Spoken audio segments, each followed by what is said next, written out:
Hi, my name is Richard Lukunku and I play Senator Abun Rajabari in Bloodshot.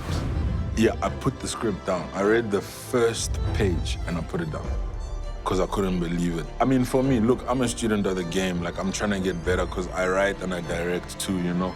I'm trying to get better. I'm trying to be a better artist. I'm trying to express myself or express my fears and my love and my hopes in the most truthful way I can with the talents that God has given me, you know? So when I read that, I was like, yes, I'm so far behind. So, you know, I had to put it down, and then I read it again, and then it was just like, yo, the language, the way he described, like, you know, the world and the dialogue, like, everything was so dope. I was like, yeah, I gotta work hard, you know? So I put it down. I promise you, the first page, I read the first page, and I was like, this is so good, man, you know? And then we were supposed to start shooting earlier on in 2020, but because the pandemic happened, everything got moved back. So I had some time sort of like to sit with the scripts and sort of build a character that I was confident enough, which doesn't usually happen on South African shows. You usually cast 2 weeks before principal photography starts. And I had like 8 months to build my character. So it was amazing.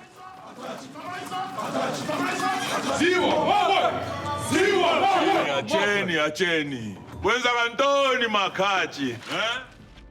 Jamil had this 158 pages, I think it was actually 200 pages, a Bible that he had written, just to give you context on what his vision is, what he's trying to achieve, and where your character will fall in this world, you know?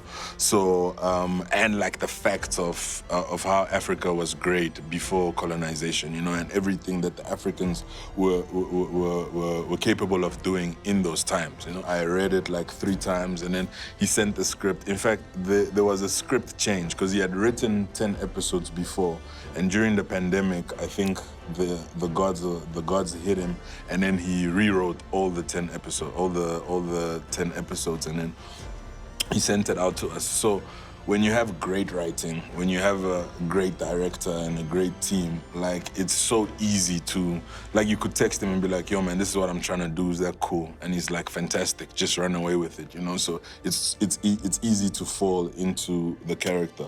So, I mean, Nziwemawe, where the homie comes from, is sort of like that, and this is all fictional, right? So it's based on true stuff, but it's a fictional story. So we imagined that there was a council that ruled Zimbabwe, and the councils could come from anywhere in Africa, just like Rome was, you know. So he probably the Zimbabwe soldiers ravished his village and killed everybody, and noticed something in him took him to become a soldier, and he rose through the ranks and became a general of the army.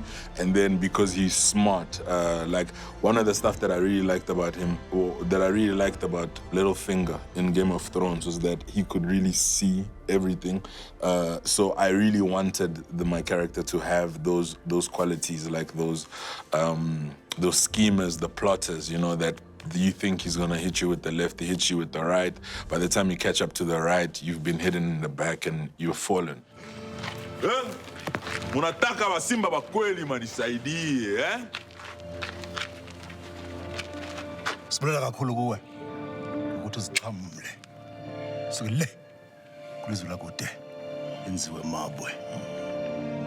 Xa ikumkani yethu izimanya ngeqhina lomtshato. Lenkosazana yamachawi Thozama.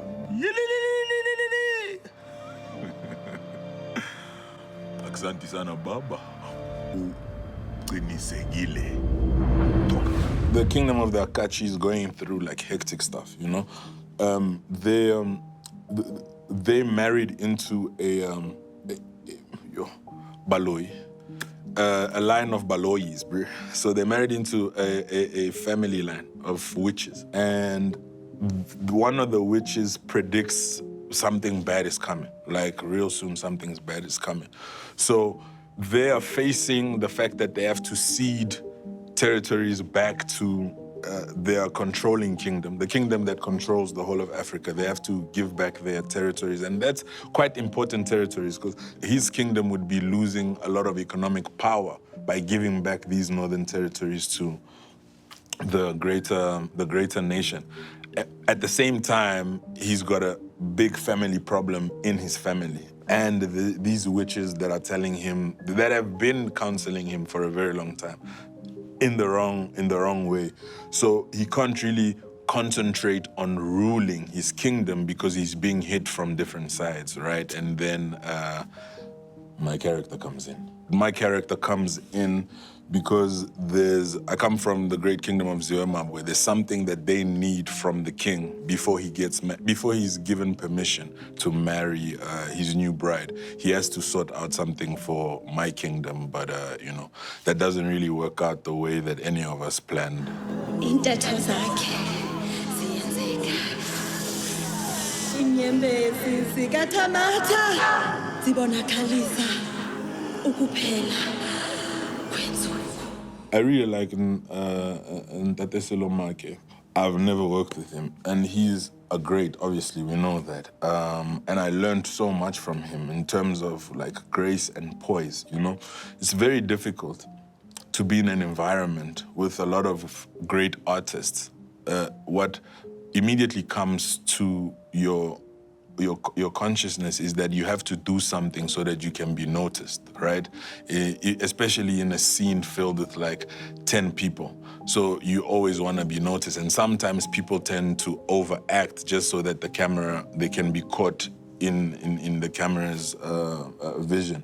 But he was so, this for lack of a better saying, he had real, but I mean like real on the streets, like, you know, like real. He had real presence, you know, where he draws you in. And that comes from knowing yourself, you know, knowing that you don't have to outshine or try to outshine or outact other people. And then that's something that you notice, you're like, yo. And then when you watch the scenes, you see that actually your eye is drawn to him and not to myself who's there like, you understand? Or the other guy who's there like, whatever. It's actually, what is Nkamanzo thinking?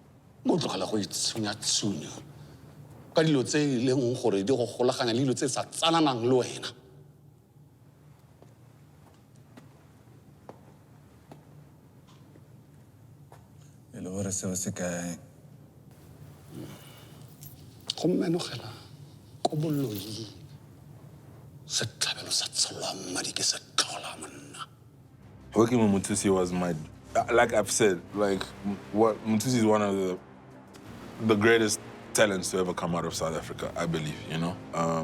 He is very humble, like he's so good. I've seen Mutusi act with a guy, and Mutusi kept on changing his performance, right? So you could see that Mutusi was like playing chess with his performances, right? When I knew I was acting with Mutusi, I was like, yo, I'm gonna come at this guy, you know, every way possible. Not in some competitive way or whatever, like I just wanted to deserve the opportunity to stand next to this great.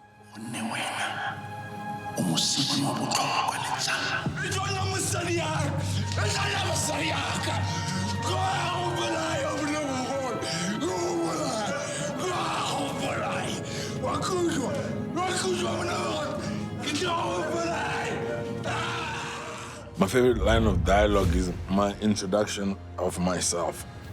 Njinangu ni Abun Rajabari, mutoto wa Mungu.